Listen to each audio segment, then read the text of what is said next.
to an audio version of an original article by Kathi Kresol, operator of Haunted Rockford Paranormal Events, Rockford, Illinois. This audio presentation is entitled A Haunting on School Street and contains the 2019 story of the same name. Some people say that they don't sense ghosts, but there are some who claim to know just by walking into a house that there are spirits lingering there.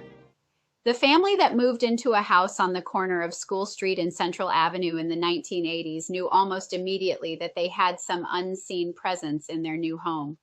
The house was around 100 years old when the couple moved in with their 6 children. It was moving day, and the young wife was cleaning the house with her sister. The previous tenants had left some old furniture in several rooms. The front room contained an old armchair that had seen better days. The women moved the chair into a hallway so they could wash the floors. They moved on to another room to start the next cleaning project. Later, when they returned to the front room, the chair was back in the original spot. The women said they knew from that moment on that something was not quite right about the house.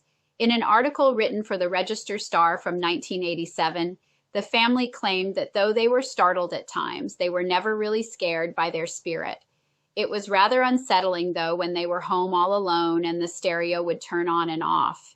They were also frustrated several times when something that they had just set down would be moved to a completely new location. One time, the young wife had arrived home and set her keys on the counter. When she went to leave a little while later, the keys were no longer on the counter. She found them several hours later in the basement, a room she hadn't gone into since she arrived home. The young family claimed that they thought the ghost was a man who must have had children. He seemed to like to spend time in their youngest child's room. They had a rocking chair in the room, and sometimes it would begin to rock by itself. It made a distinctive sound as the runners moved back and forth on the carpeting. They would often hear their daughter talking to someone, though no one happened to be in her room at the time. The young couple did a little digging into the history of the house and found out that the haunting had started years earlier.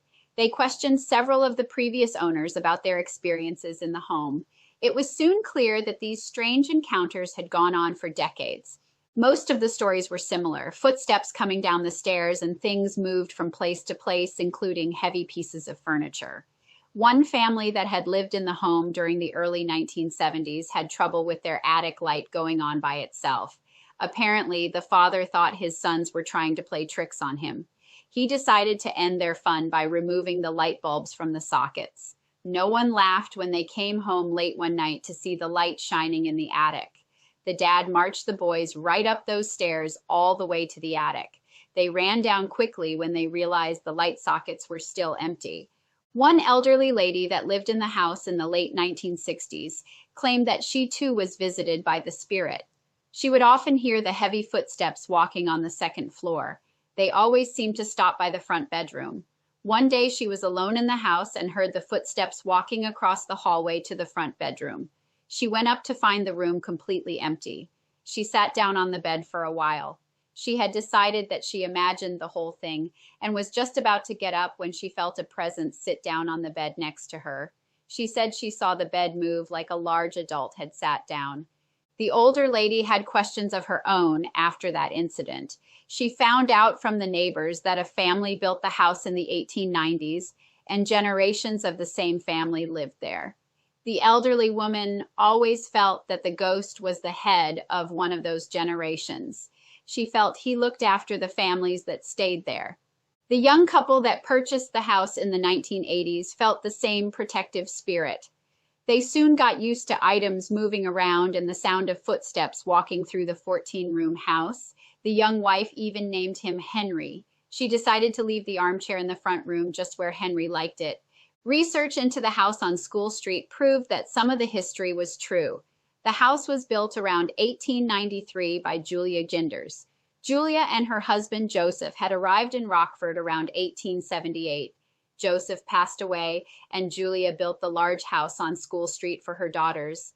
Mary S. and Fanny lived in the house on School Street with their mother until her death in 1904. Mary would marry Harry B. Andrews in 1892 in the home on School Street. The newspaper articles describe a very fancy wedding for the young couple. The couple stayed in the home after the wedding and eventually would raise their 2 children there. Harry would become a prominent lawyer in Rockford and open his own firm in the Brown Building downtown. Later, his son Charles would join him in the firm. The Andrews family was well known on the west side of Rockford, and Harry donated a large parcel of land to build a park in his father's name. Andrews Park still exists a few blocks up from the house on School Street.